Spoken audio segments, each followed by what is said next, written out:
With more than half a dozen mahjong parlors in the area, it is surprising to see Biu Kee MahJong, a maker of artisan mahjong tiles, struggling. Proprietor Chung Shunking, 63, whose shop on Jordan Road is just opposite the entrance to the Temple Street Night Market, is one of the few masters of making hand-carved mahjong tiles left in Hong Kong. "There was no formal training or apprenticeship when I started," he says. "We'd come back from school and watch how my father and my grandfather did it." Chung started helping out full-time in the shop soon after he finished school and became an artisan mahjong maker himself.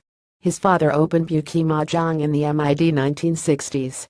The business moved to a few understairs locations in the area and finally settled on 26 Jordan Road about 20 years ago. Not long after they moved in, Chung's business began to go downhill. Hong Kong's tiny understairs shops the locksmith squeezed next to Sogo, and his 30-plus years in less than 30 sq feet of space. "My business has never been quite the same since electronic mahjong tables were invented about 20 years ago," says Chung. Predominantly mass-produced in China, the automatic mahjong tables require smaller magnetic tiles. These mahjong sets sell for about HK $200. Priced at HK $4,000, Chung's hand-carved mahjong sets have trouble competing. Chung also attributes the drop in demand for his artisan craft to the emergence of different kinds of entertainment. "Back in the 70s, everyone played mahjong because there was nothing else to play," he says. "There was a time when I made at least 3 sets a day. Now I only get orders for 3 to 4 new sets a year." Hong Kong's tiny understairs shops the Elgin Street tailor who treasures his craft and a sense of community. While the mahjong industry may have evolved, Chung's engraving tools remain the same.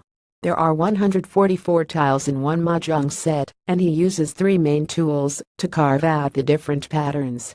First, he pulls out a utensil that resembles a set of compasses. Using the edge of the tile as a lever, the teeth on the other end carve out the bamboo pattern. His next tool looks almost like a small bow and arrow.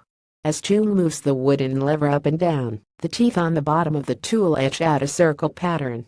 Then he uses a knife to engrave the Chinese characters and make final adjustments to the other patterns. With hand-carved mahjong tiles, you should be able to tell the patterns just by touching them. They should never have a plastic smell, and the color should stay vibrant for decades, says Chung, adding that veteran mahjong players still hold artisan mahjong making very close to their hearts. Old-fashioned craftsmanship of Hong Kong's understairs shops. Some of Chung's other clients are collectors who buy his works so they can hold on to a remnant of this shrinking craft before it disappears from Hong Kong completely.